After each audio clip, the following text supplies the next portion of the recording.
Hello everyone, Sława Bogom, and welcome to the next episode of Searching for the Slavic Soul. We have a little bit of a difficult living situation today, so there'll be some meowing cats in the background and you can hear some children. I honestly really cannot do anything about it, so we'll just have to soldier through, which kind of is a little bit fitting for the topic of our today's episode. Because today we are going to talk about the original Slavic patriarchy, and we are going to be talking about it in order to figure out what were men for in Slavic societies. So, as I will talk about it later, men actually did have to soldier through quite a lot of things, so will I, and you as well. So the reason we are going to be talking about men in Slavic societies is because we have already, talked about women.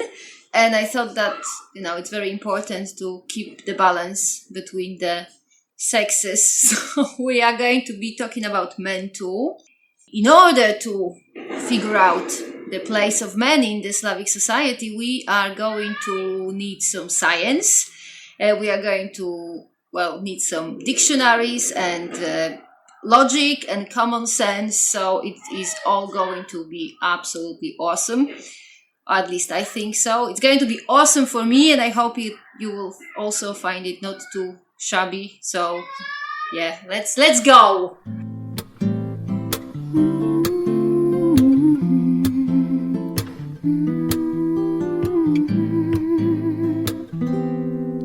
So patriarchy is not really a nice word nowadays. It's a bad word. It's oppressive one. And, according to some, it should just cease to exist. We can argue if there is place for patriarchy in the modern world, but we cannot really argue that patriarchy is or was a part of the Slavic tradition. I mean, maybe someone can argue, but that won't be very smart, because how do you argue with historical facts?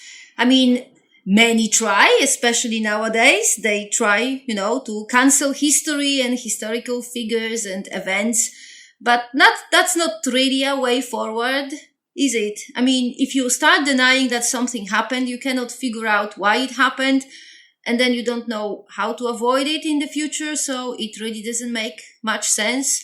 And it's not very responsible either, because among many things, it leads to confusion. For example, there are some people who deny that Holocaust happened. They claim that it was all made up, and the 6 million Jewish people who were wiped off the face of Earth only like 80 years ago, I don't know, it was all made up, invented. And obviously, Holocaust did happen. It happened. It was dreadful. It left a terrible scar on many generations of people, and it should never be forgotten.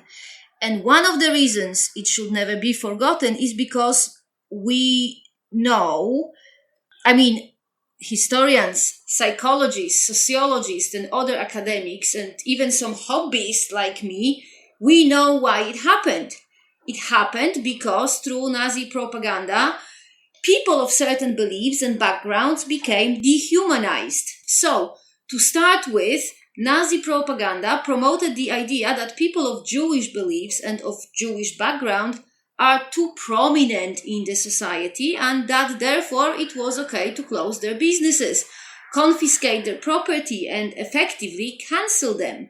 Then, once Jews were cancelled, the Nazi propaganda started presenting Jews as not humans.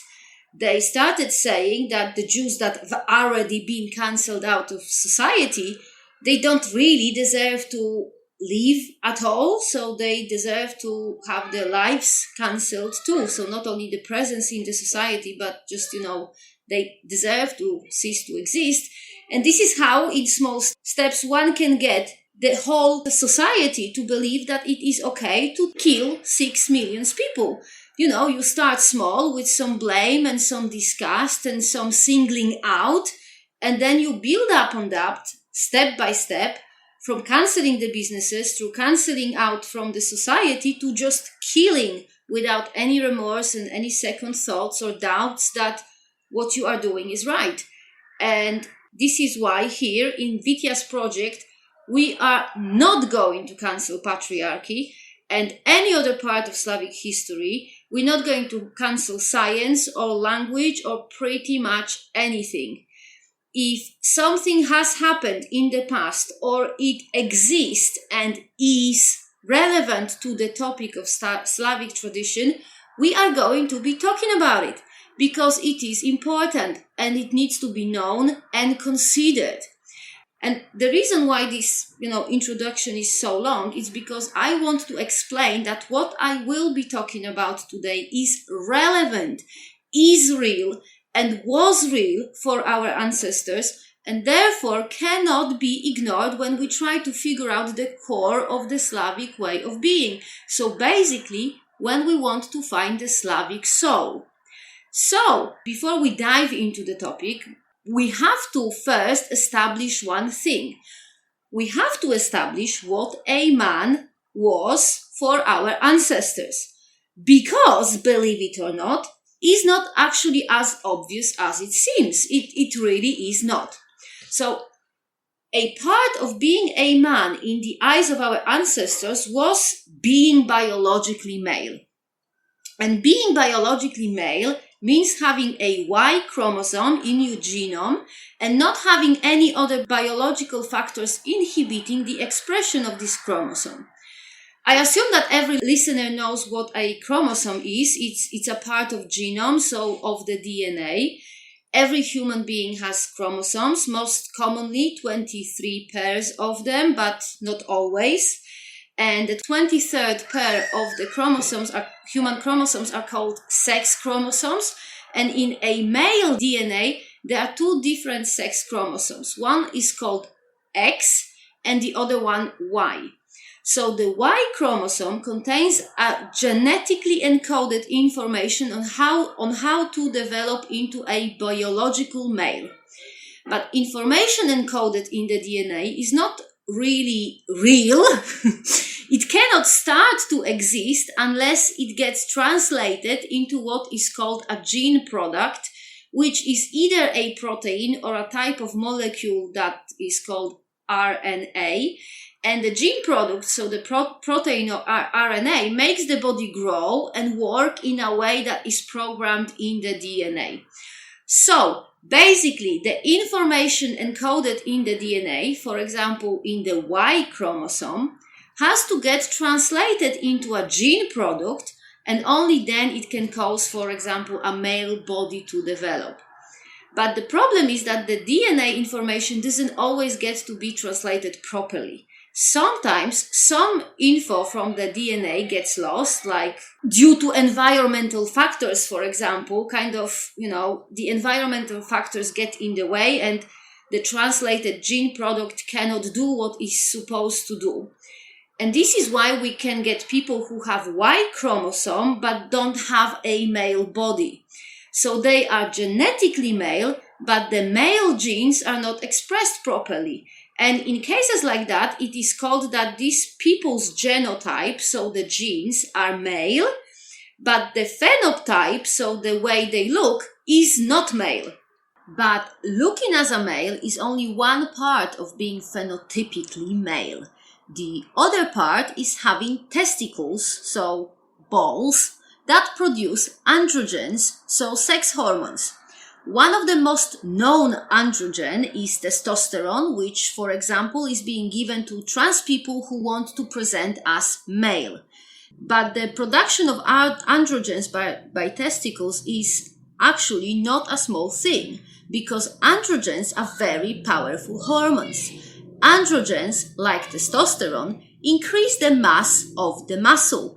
They increase the strength of the muscle. They increase the lung size, the length, and the density of the bones. They also reduce fear. And they are so powerful that it doesn't even take a lot of them to produce those changes. For example, before puberty, the testicles of male children produce very little androgens, yet male prepubertal children are already stronger than their female peers. So it doesn't take a lot of androgens to make a human taller, stronger, have better endurance, and be more brave. Obviously, pre-Christian pagan Slavs, so our ancestors, did not have a clue about DNA. So for them, a male was a person whose phenotype, so the way they looked, was male. And this is why, while talking about men in this podcast, I will every now and then say genetically and phenotypically male, or people with uninhibited expression of Y chromosome, or something like that. I will also be saying that because it sounds cool. It sounds like I'm very smart. So, well, I am smart, but it's nice to have an extra special reason to sound smart too, like being able to say uninhibited expression of Y chromosome. Anyway, as I said, being genetically and phenotypically male was a part of being a man in the eyes of our ancestors, but it actually wasn't the only requirement. Because if you look at Slavic languages, particularly at Proto-Slavic, which was a language spoken by Slavs when they were still a small ethnic group, before any differentiation in Eastern, Western, and Southern Slavs, well before development of distinctively different Slavic languages like Polish or Russian or Serbian, and before differentiation into Slavic nations. Proto-Slavic is a language that has been reconstructed by scholars using comparative methods applied to known Slavic languages and taking into consideration other Indo-European languages. And if you look at Proto-Slavic language, there is actually not a single word that can be used to describe only a man. There is not a single word that would mean a man and nothing else. What more, in Proto-Slavic language, there is only one word that can be used to describe a man, and this is the very same word that was used to describe a husband. The word I'm talking about is one I'm not sure how to pronounce. I think it's muž, but I might be wrong. I will put a link to this word so you can check and try to pronounce it yourself. Anyway, for our ancestors, a man meant the same as a husband. And if you look at modern Slavic languages, it is actually still reflected there. In Polish, for example, a husband is mąż, but you can use the word mąż to say a man in a bit more old-fashioned way. The modern Polish word for a man is mężczyzna, and it is an adjectival noun, so a noun derived from an adjective męski, which means manly. And by the way, the adjective męski is derived from the noun mąż, which means a husband. It's pretty much the same in Russian, where you have a noun muž, meaning a husband, then you have the adjective mužskoj, which means manly, and then you have the adjectival noun mužčina, which means a man. If you want to read some more about the linguistic aspect of man and husband in Slavic languages, you are most welcome to visit Witia's blog and read it there. Because I only speak Polish and a bit of Russian, so I don't really want to produce myself in other Slavic languages like Czech or Bulgarian, because I don't want to be disrespectful or say something wrong or, Anyway, back to the men and husbands. So the meaning and etymology of those both words in Slavic languages is closely tied together, as in the etymology of the Slavic words for women and wives. Actually, the linguistic mechanism of the evolution of the Slavic words for a wife and a woman in many Slavic languages, in Russian, for example, are absolutely the same as for the men and husbands. So in Proto-Slavic, there was the word žena, I hope I pronounce it right, and the word žena meant both a woman and a wife. The difference between žena and muž, so the Proto-Slavic woman and wife and the Proto-Slavic man and husband, is that in Proto-Slavic language there are other words to name an adult female human. Those other words are Again, I'm pronouncing it as I think it's right, but it doesn't mean that it is right, because it might not be, just so we're clear here. Anyway, the Proto-Slavic words for adult human female are niewiesta, dziewica, and baba. The first word, the niewiesta, is believed to mean something along the line of she who does not know. The second word, the dziewica, meant an unmarried woman or a girl. The word baba, I actually don't know where it came from, but till this day in many Slavic languages means an old woman or a married woman or a midwife, or sometimes even a witch-like, a hag, like Baba Yaga, who didn't have a ginger cat called Pumpkin. Anyway, there was at least 3 different ways of naming an adult human female in Proto-Slavic languages, but there was only one way to name a man. And this word, mąż, also meant a husband. And if you want to talk about an unmarried man in Slavic languages, you can really only use words that mean or are related to words used for a boy or a young person or even a baby. And this is a very, very unusual situation in Slavic languages, because one thing that Slavic languages are super precise at are naming members of a family. And this precision can be seen in all Slavic languages, and it can be traced back to the Proto-Slavic language. So, in pretty much every modern Slavic language, there are words like Polish świekra, which is the husband's mother, teściowa, which is the wife's mother, dziewierz, husband's brother, szwagier, which is wife's brother, zeuwa, which is husband's sister, or sneha, which is the wife of your son, and plenty more, naming precisely who is who in a Slavic family. So what does it mean? It means that the double meaning of mąż, so the man and the husband, is not accidental. It means that our ancestors did not think that an unmarried adult human male was actually a man. For our ancestors, a man was a married human with an inhibited expression of the Y chromosome. And everyone else, every other phenotypically male human, was not a man, but, a boy. So, if you were living among our ancestors in the early medieval ages and you were an adult phenotypically and genotypically male human, it was not enough, as it is today, to call yourself a man. In order to call yourself a man, and for order to call you a man, you had to get yourself a wife. And it was not easy at all, because there wasn't a single adult human Slavic female who would even look at you as a potential husband until you presented her with a wedding gift. And not a cheap one, but a proper, valuable wedding gift. And wealth was not something easy to come by in those times. Firstly, because any type of wealth had to be produced by hand. One couldn't just do the virtual thing like, bitcoins or selling and reselling subprime mortgages. The money was real back then.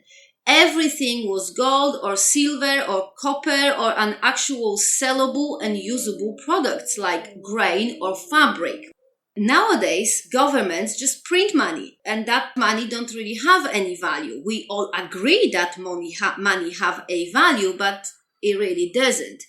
There is no gold reserve to back up the paper money. And back then, in the early medieval ages, that was not the case. So back then, when wealth was real, in order to get it, one had to get the real thing. And So had to get something that had a real value, was usable and sellable, regardless of whether the financial market agreed on it or not.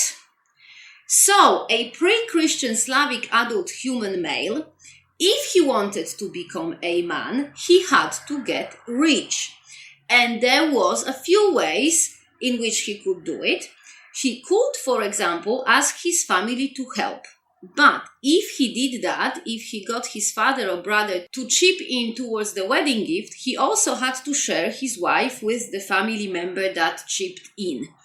And I guess some of the Slavic adult human males did not mind sharing a wife, but some did. Well, actually, it seems most did mind quite a lot, because as we know, among pre-Christian Slavic pagans, polyandry, so a situation when a wife has many husbands, wasn't actually very common. What was more common was polygyny, so a situation when a husband has many wives and does not share them with all other males. So, if one did not want to share his wife with a family member, one had to get the wedding gift independently without relying on the family's wealth. And there was a few ways of doing it. One way was joining a drużyna, so a retinue of a rich and powerful Slavic kniaz, so prince, like for example Mieszko I, a very powerful Polish ruler. From the reports of Ibrahim ibn Jakub, we know that Mieszko supported the members of his drużyna in many ways, including paying a wedding gift on their behalf if they wanted to get married. I'm actually not sure if, after paying the wedding gift on behalf of his soldiers, Mieszko automatically got the right to the wife. If anyone knows how it worked, do let me know. But still, according to Ibrahim ibn Jakub, there was like 3,000 soldiers in the drużyna of Mieszko I. So even providing that only 10% of them got married, it's still 300 wives to share with one Mieszko, who, by the way, had 7 wives on his own. And I have no doubts that Mieszko was a very energetic and capable man, but there is just no physical way he could have time and energy to regularly use his co-marital rights to 300 wives. So, without a doubt, it was much better for a pre-Christian Slav. I'm really sorry for Pumpkin. He is just so annoying today. It was much better for a pre-Christian Slav to share his wife with a ruler who shared wives with over 300 men and had his own wives as well. It was much better than sharing a wife with his brother or father who did not have over 300 wives, but let's say only 2 or 3. Still, one thing that becomes obvious from all of that is that a Slavic adult human male, in order to become a man or a slash husband, had to master a skill of finding and keeping allies who were able and willing to help him out in the time of hardship or scarcity. He had to learn how to get other people to support him if he could not support himself. And that is a very, very important skill to have in any times, not only in medieval ages. But not every pre-Christian bachelor had a rich family or enough physical abilities or enough discipline to join the drużyna of a kniaz. Some, perhaps even most of early medieval Slavic bachelors, if they wanted to get married, they had to get rich on their own. So on their own, figure out how to put together a decent wedding gift. So one of the ways of getting rich on their own in medieval ages, actually still, even now, is to take the wealth from the wealthy ones. It's a little bit easier to do that nowadays with all the internet banking and financial scams and all sorts of money-making financial instruments like, those that contributed to the 2008 credit crunch. Although obviously the credit crunch was actually not stealing from the wealthy, but stealing from the not wealthy and making them even more poor. But in early medieval ages, among pre-Christian Slavs, there wasn't any internet scams or banks or any sort of organized markets where one could speculate. So the only way of stealing from the more or less wealthy was to actually physically steal the stuff. And the stuff that was worth anything was actually well protected. So you couldn't just walk in and grab it. You had to break in, fight your way into a well-protected town or, I don't know, a merchant convoy. And in order to do that, you had to have at least a few equally unmarried and equally determined adult human. Actually, I see no reason why adult human females could not participate in a looting raid. I'm sure they could if they wanted. So let's backtrack and say that if you wanted to loot a wealthy target, you had to have the support of other skilled fighters equally as you determined to get rich quickly. And how to get the support of other fighters? Well, apart of having some decent fighting skills yourself, you have to know how to cooperate, how to follow orders, how to be a part of a team, how to build and develop interpersonal relation, how to agree on plans and execute plans and, military strategies. And all this stuff is not easy to figure out, I mean, look at our society nowadays. Most of us don't have skills that our genetically and phenotypically male ancestors had to master before they could even be called a man, let alone a father or a leader. And the same sort of interpersonal skills were necessary to get wealthy without looting. Because not all of our male ancestors were fighters or warriors. Some, actually most, were primarily farmers or craftsmen or, miners or beekeepers. And it's a hard truth to swallow for the modern male pagans, particularly those obsessed with warrior culture, binge watching Vikings and huffing and puffing while waving a sword. I'm fully aware I am being mean now and that I am exaggerating a tad, but it is still all to make a point which seems to be eluding so many people nowadays. And the point is, lasting, stable and wealthy society is not built by stealing and fighting. Societies are like that, are built by cooperating, producing and exchanging wealth. Because fighters and thieves do not produce anything. They can, at the very most, protect goods produced by others. And those others are regular, hard-working people who actually make real stuff, like food or tools to get food. So all the agricultural devices like plows or, sickle or shovels or regular plain knives. A sword won't feed anyone long term, mostly because a sword is not good for anything other than killing people. A sword won't protect you from a wolf or a bear. It won't even protect you from a skilled archer. Yet, if you look at this silly TV series, all the medieval warriors walk around and travel with swords ready to fight something. Like, really? You get out of a boat on an unknown shore and the first thing you need is a sword? For what? All these enemies that are waiting for you well outside the reach of your sword, but I guess it looks cool, so nobody argues. Never mind. Where was I? Producing wealth.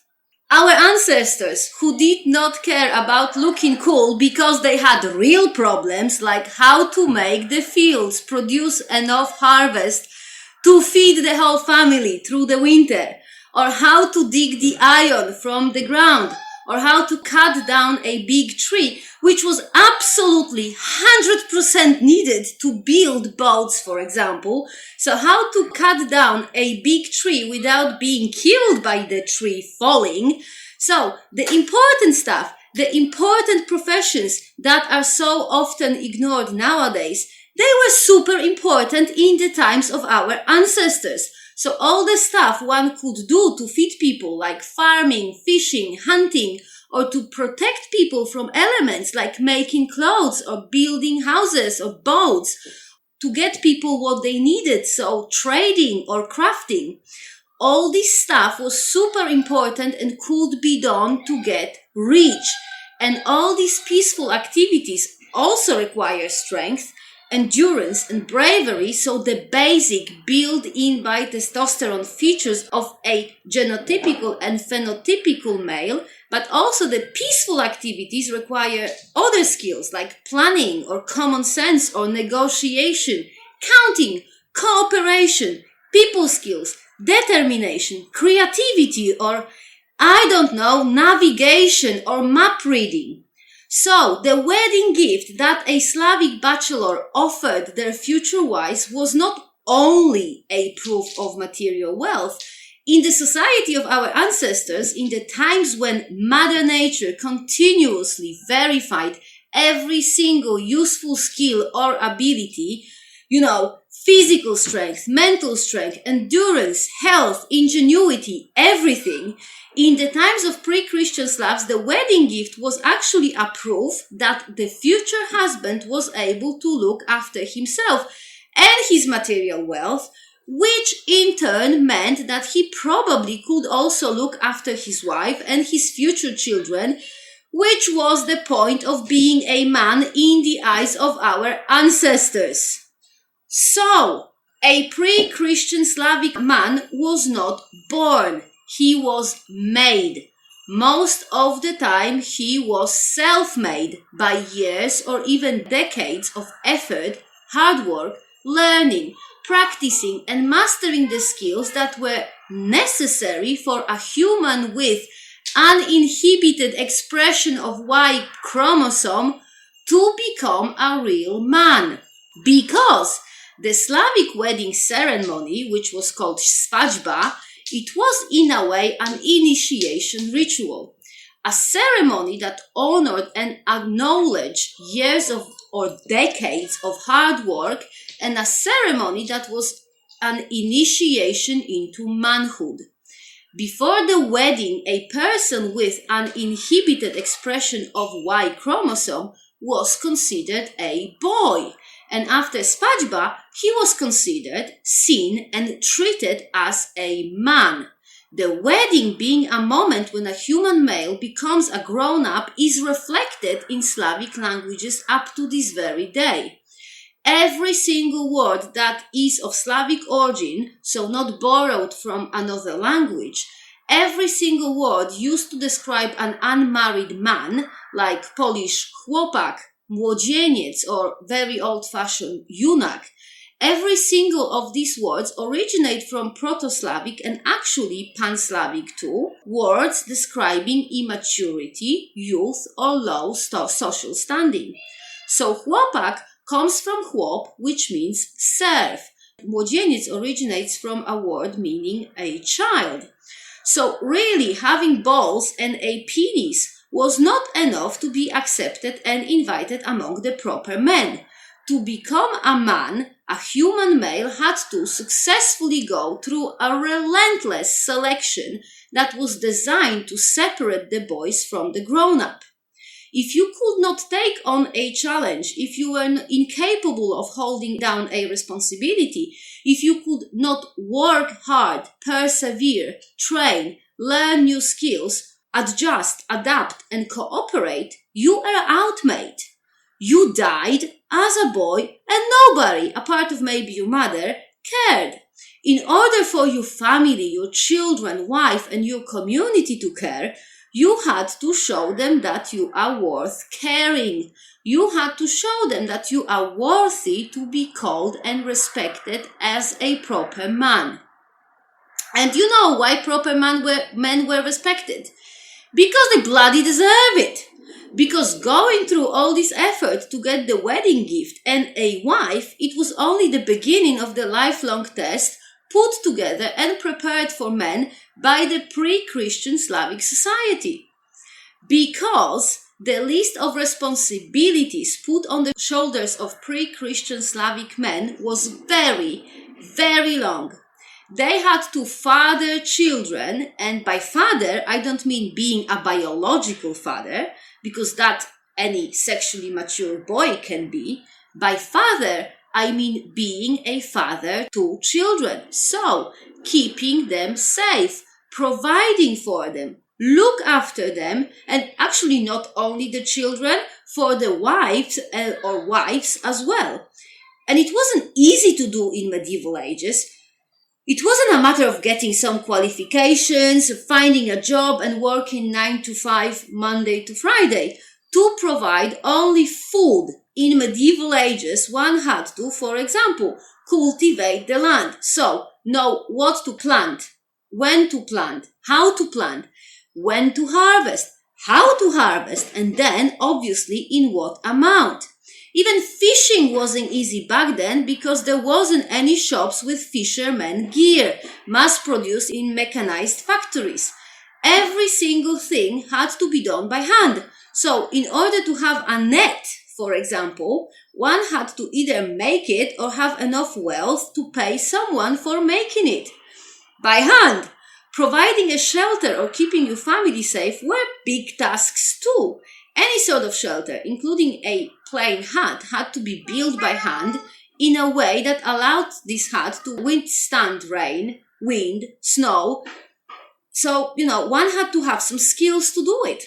If you look at the most basic responsibilities of the least distinguished, completely regular Slavic men, the men, they required every single skill that were being tested in the boy/bachelor period of their life. And some, because a man did not have to only figure out how to get a wedding gift. He had to literally, day by day, figure out how to multiply the wedding gift. Because what was enough to get a wife wasn't enough to keep her safe, fed, and look after her through her pregnancy, and then provide not only for the wife, but for the child or children too. So, a Slavic man, after he became a man, in order to keep being a man, had to know how to organize agricultural work, or trading trips, or mining efforts. He had to be able to plan ahead and take into consideration the weather, productivity of the land, a strategy for military expedition, or, the plans of the enemies or neighbors who, after all, kept producing young human males who also were keen and willing to get rich, so they potentially could raid the man's land. So the man had to prepare for this possibility. And I'm sure there were very many men who did not last very long in the Slavic world of men, who just could not do it. It was too hard for them and they failed. And if they failed at being a man, they either fell into poverty or died or both. But on the other hand, those men who succeeded, those who were able to master all those skills and fulfill all those tasks the best, those Slavic men who had most fertile wives who were able to look after them, so they in turn were able to give birth to healthy children. Those men who had most wealth, most slaves or mercenaries, those who were able to organize and plan ahead the best for so long that they actually managed to get old. Those men, when due to age and lower levels of testosterone, their strength and endurance were failing, they were then allowed to continue support their families and communities with their life experience and wisdom.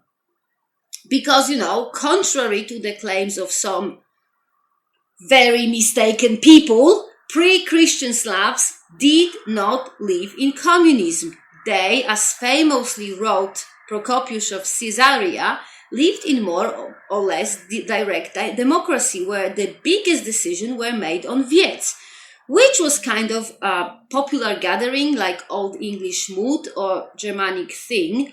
And on wiec, the elders, so the most mature, most experienced, successful, and most manly of all Slavic men, they played a very significant role as advisors.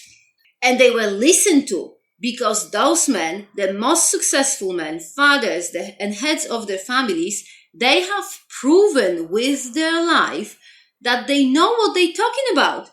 Every single day for years and decades, they took upon themselves the responsibility for others, and they did not fail. They were capable of putting away their own comfort, their own rest or peace of mind, just to provide comfort, rest, and peace of mind to others. They were able to get the first wedding gift and multiply it and keep multiplying it until they build a whole clan, which in Slavic languages is called rod or ród. And those men were the patriarchs. They were the rulers in the original Slavic patriarchy. And you know what?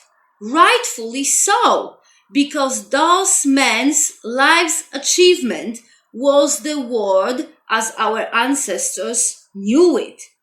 It was those men, the successful husbands and fathers, who were responsible for building the settlements and towns and developing new trading routes and finding new fields and new ways of cultivating the land. So if they built the world for others, it was only right that they ruled the world they built.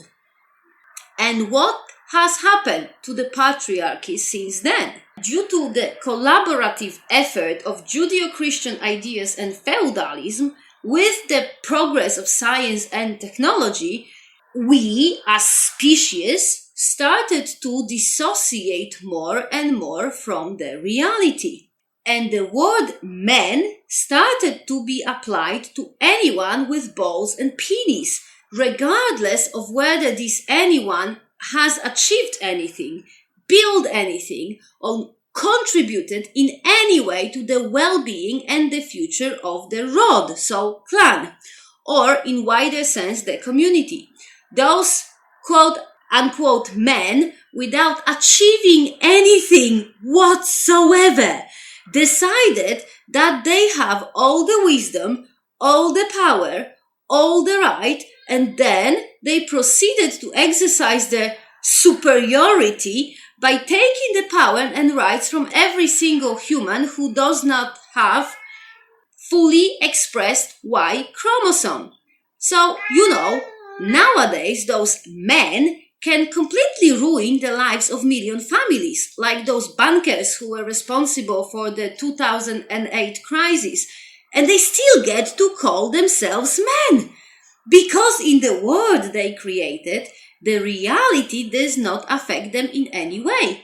They get to spin the story however they like. They don't accept any responsibility for anyone. They don't want any consequences of anything they do. They haven't built anything meaningful or lasting in their lives, neither for themselves nor for anyone else. If we look at them through the pre-Christian Slavic lens, they are boys. And they don't care. And we don't care either. We are ruled by a bunch of immature boys, and we just take it. Somehow, somewhere along the lines, we stop seeing manliness as being responsible and capable, and started seeing manly as looking phenotypically male. And then, on top of that, we started looking down at people who actually take upon themselves the responsibility that used to, in the times of our ancestors, belong to the real men. We, as society, look down at single mothers as those who, are pitiful and somehow worse. And the biological fathers whose bloody responsibility should be to be taking care of their children, they just leave. And after they abandon their responsibility, they are somehow seen as, lucky. They get to enjoy their life. They get to have the freedom because, as they say, boys will be boys. And the sad thing is that it's actually true. Boys will be boys. They will always remain boys. They will never become men unless they take the responsibility for the future of their family, clan, and community. And I'm absolutely not saying here that every single phenotypical human male must become a father before he can call himself a man. I'm not saying that because nowadays children are not what they were in the times of our ancestors. In the early medieval times, children were literally the future of the humankind.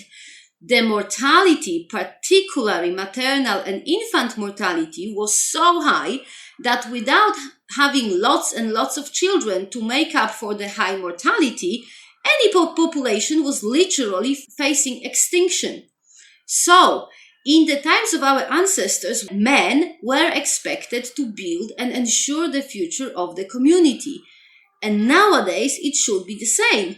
We should start expecting more of men. Because as we see, without expectations, they just get lazy, spoiled, and entitled.